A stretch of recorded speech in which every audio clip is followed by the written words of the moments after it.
Today we're going to learn how to visualize the structure of rhythm. If you're skeptical about how we're going to do that, you're right to be. The world of rhythm is vast, diverse, and often complicated. And songs themselves have multiple instruments, voices, and layers that all hit our ears at the same time. But if we can visualize what's going on in the rhythms of the songs we love, it gives us a chance to navigate that world more simply. Navigating rhythm starts with breaking down what we're hearing into consistent levels and units of musical time.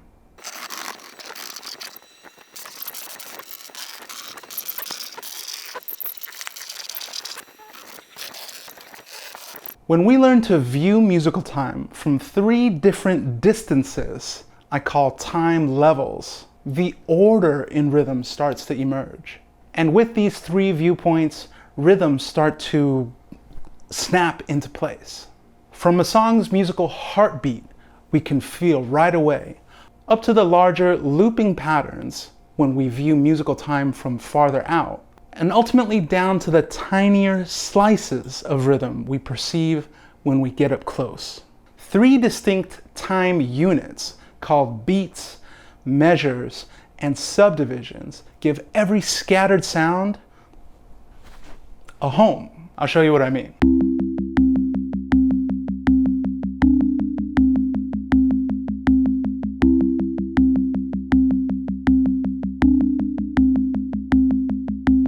What you're hearing right now is a synthesizer playing in 3 voices. I've assigned each voice its own rhythmic pattern. Can you clearly distinguish one voice from another? One rhythmic pattern from another? Try focusing on just one voice, ignoring the other 2. Can you hear one and pretend the others aren't even there?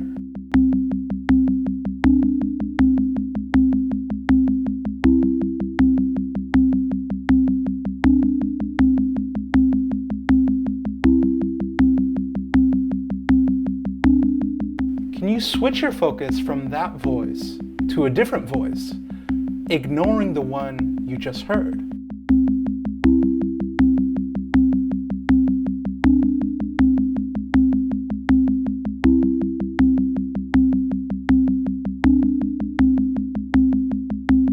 Now, can you make out the last voice?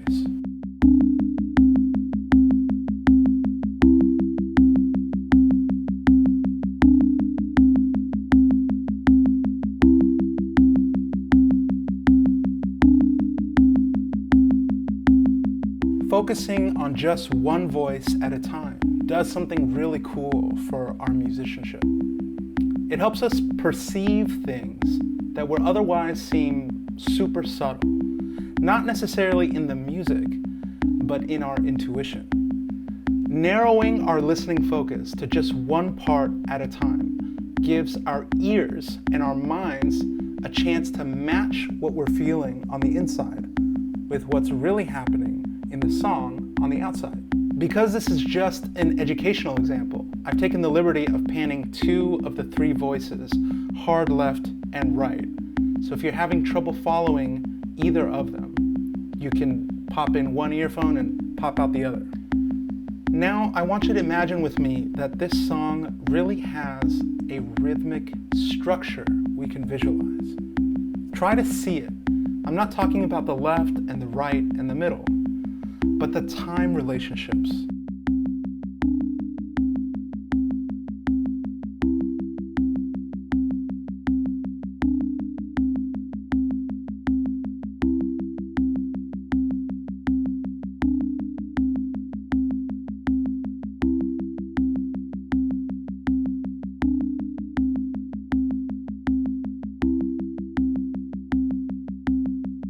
We're going to isolate the middle voice. Don't worry about its neighbors on either side, but following along with just this voice and this voice only.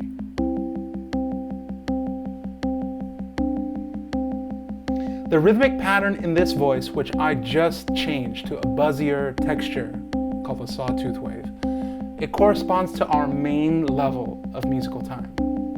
Whenever we first encounter a real-world song, especially when we get caught up in it and start really feeling it, we experience the rhythm from what I call the main time level. There's something natural at this point that pulls us in right away.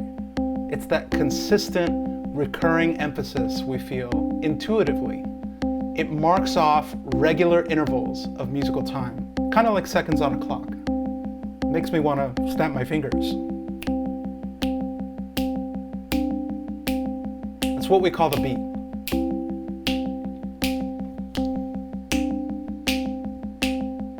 We know that we're actually hearing the beat and not something else when we don't really even have to try to hear it. Especially in a more straightforward example like this, the beat naturally finds its way in and gets our heads nodding, hands clapping,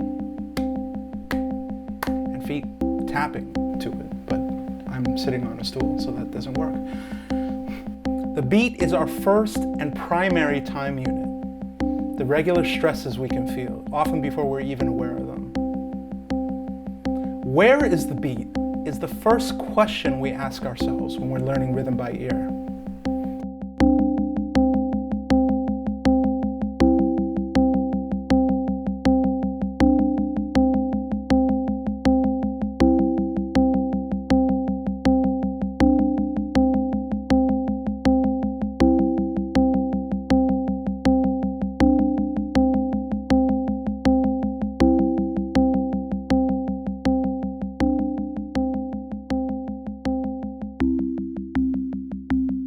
But just like a real-world song, the single aspect isn't the whole thing. There's much more. We can see more of the rhythm when we take a step back and gain a wider perspective of musical time.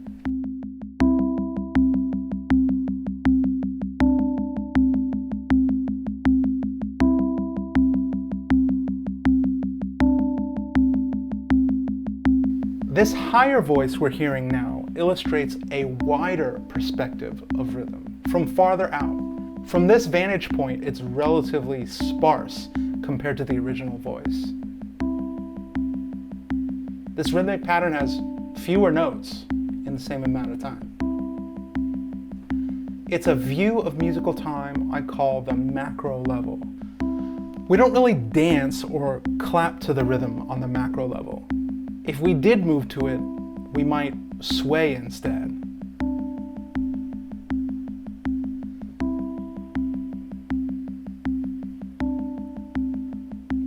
Something like that. When we focus on this higher voice, it's almost as if the music feels more relaxed and time is flowing even more slowly than before, though nothing has actually changed. This voice also plays two notes, and the period of time between each feels significantly longer, but still regular. This wider length of musical time is our macro level time unit, known as a measure or a bar.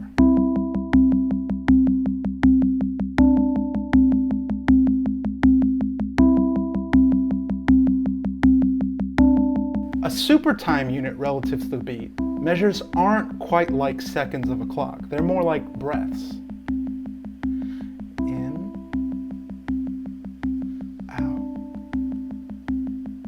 As beats continue on in the space in between. Now we'll shift from here back to the main level.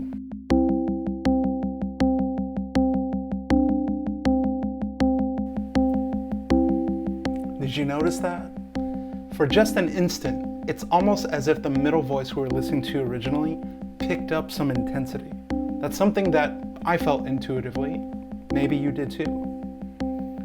When we focus on beats with measures fresh in our ears, musical time on the main level feels more active, driving the song ahead. With a little bit of context, the beats take on new characteristics, even when nothing changes. Now, instead of focusing only on one voice, let's focus on both simultaneously.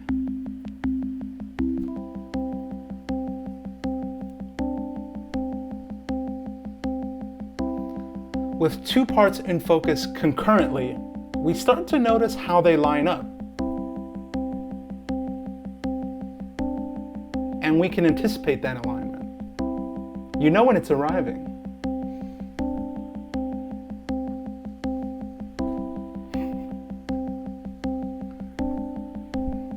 When we expect that moment of arrival, we feel an intuitive pull to it. The instance where the beat aligns with the measure has a special gravity. Each time it arrives actually feels like a beginning, like a loop turning over itself. Can you feel that? In the context of a song, only one beat has that quality of feeling like an arrival every measure. It's called the downbeat.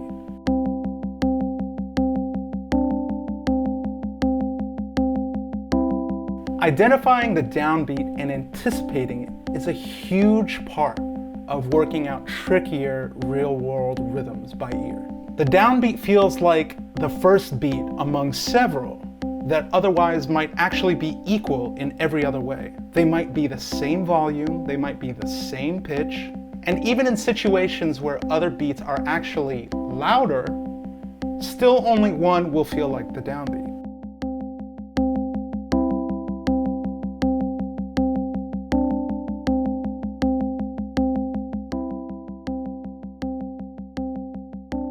Another thing which is hopefully becoming clear as well is the fact that the length of the measure in this example is exactly 4 beats long.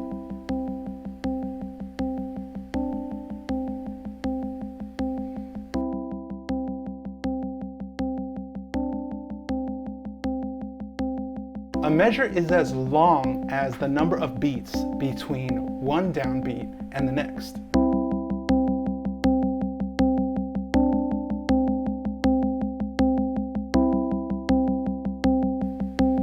Now let's turn our attention to the lower voice, which corresponds to our micro level.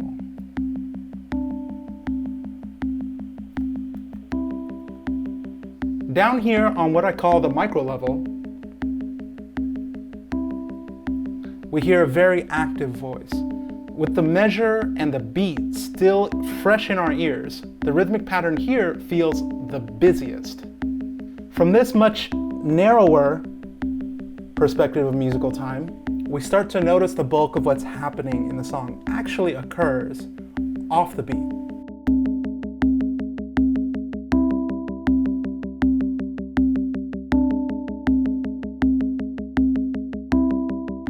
Let's bring the main level back in again for some context. When we are aware of both the main level on the surface and the micro level beneath, we can hear 4 little musical events occurring in the span of one beat. Beat, beat, beat, beat. 1, 2, 3, 4, 2, 2, 3, 4, 3, 2, 3, 4, 4, 2, 3, 4. Slow it down.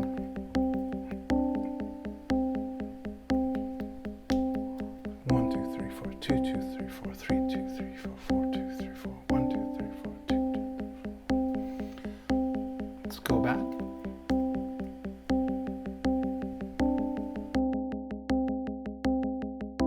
Can you visualize it?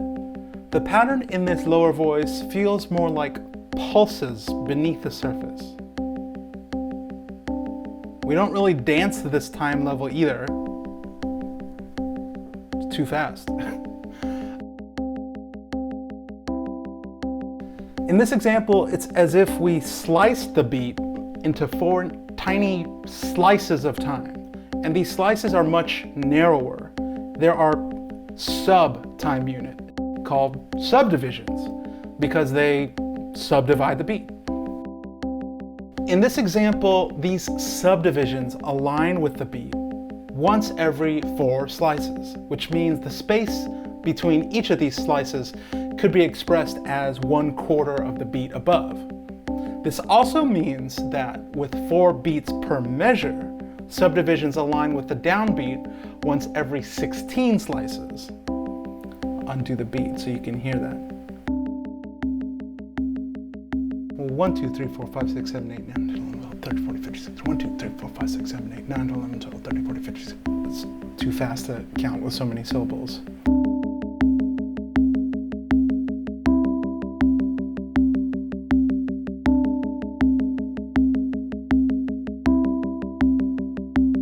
Subdivisions aren't always 16ths of a measure, though the most common subdivisions in popular music are eighths or 16ths. We don't have to look very far to find examples of other fractions. Both measures and beats can be subdivided into thirds, sixths, twelfths, or even other trickier ratios known as tuplets. We'll look more closely at tuplets and also expand the concept of subdivisions with the concept of swing, where the lengths and strengths of subdivisions alternate between longer and shorter pulses and stronger and weaker accents.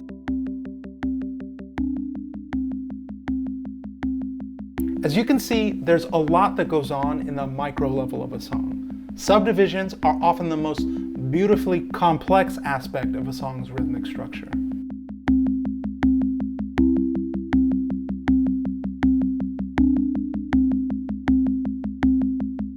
Now that we've identified beats on the main level as the stresses that we nod to when we encounter a song naturally, and measures on the macro level that we sway to, and subdivisions that we can sense beneath the surface, these sounds, even on a black screen, become something we can envision.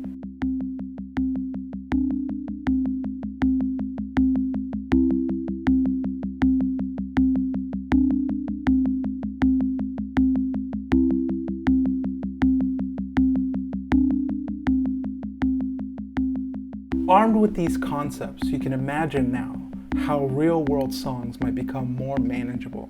We start noticing more of what our intuition is telling us when we focus first on what the rhythm is making us feel. And then we zoom out to identify how those beats group within the measure. And then we get the downbeat, there it is. And then we zoom back in, finally, to get a more granular sense of how the musical flow of time is subdivided.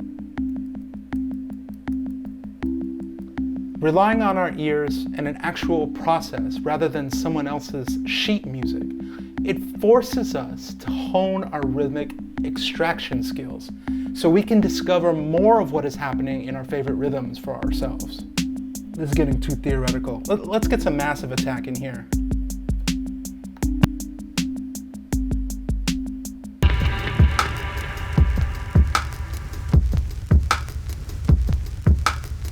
Now this is just a vanilla theoretical song I wrote as a demonstration. I wanted to show in a straightforward way how one song's rhythm could be viewed from multiple perspectives.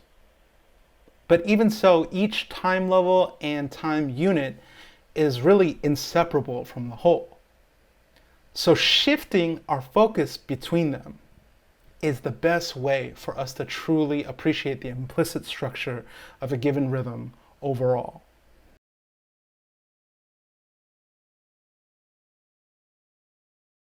Breaking a given rhythm up into distinct time levels gives our ears the chance to focus on just one important aspect at a time. And on each level lives a corresponding time unit, consistent ways of marking off increments of musical time. Similar to how whole steps and half steps help us understand the pitch relationships in melody and harmony, beats, measures, and subdivisions help us conceptualize the distance between musical events and snap those scattered sounds into place. The main level is where we encounter a song's rhythm naturally. We notice what makes us move and nod our heads, clap our hands, and tap our feet. It's usually the most danceable part of the rhythm. The time unit that begins organizing everything we're hearing in rhythm is called the beat. You may have heard other terms for this unit, including tactus, or stress, or crotchet. These are some of the formal names for it, and they pretty much carry overlapping meanings. I grew up hearing it called the quarter note, but I soon learned that it's a problematic name because there are a lot of times when the note isn't a quarter of anything. Our formal definition of a beat, therefore, is an intuitive unit of musical time. Its value determined by recurring, felt stresses, some of which are stronger or weaker in perception, whether implicit or explicit. The easy way to remember it is that we feel the beat marking off musical time in a regular manner. Musicians use beats to determine tempo, in other words, the beat rate of a song, and to more specifically locate musical events. Once we develop confidence in being able to reliably locate the beat, our next step is to zoom out and take in a wider view of musical time. From this vantage point, we still notice beats. They just become smaller in comparison. We notice beat patterns emerging over these longer periods of musical time. The consistent super time unit we use to describe the distance between one downbeat and the next is known by two names, measures or bars. These equally common names come to us by way of the vertical lines we find in standard notation when beats are marked off in regular sections. Because the way we're learning to approach and visualize rhythm stands on its own apart from standard notation, our definition of a measure isn't based on what the composer has written necessarily, but on our perception of where beats loop after the downbeat. A measure is a super unit of musical time, and its value is determined by the pattern of beats grouped according to their emergent strength of emphasis. In a less fancy way of saying it, measures are as long as the distance between one downbeat and the next. Measures also help us mark off extended phrases, multiple measures long, and make comparisons across entire songs between the intro or the verse or the chorus, and even extend our observations across rhythmic traditions. Thinking on this macro level with a zoomed out view of musical time forms a big part of how songwriters think about pacing and form. After we get a good handle on identifying beats and measures by ear, we zoom back in to get a closer look at what's happening in the space between the beats, where time is described in tiny slices. We call these sub-time units subdivisions, which include but are not limited to eighths or sixteenths of a measure. If you're a music nerd, you may have already come across the term subtactile pulse as a label for it. It's a great name, but also a mouthful.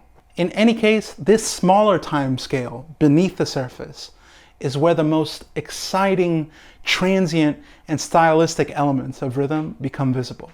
Musicians use subdivisions to perform all sorts of clever manipulations of musical time. For example, syncopation emerges when musical events purposely occur off the beat. Subdivisions that alternate in value between long and short generate swing.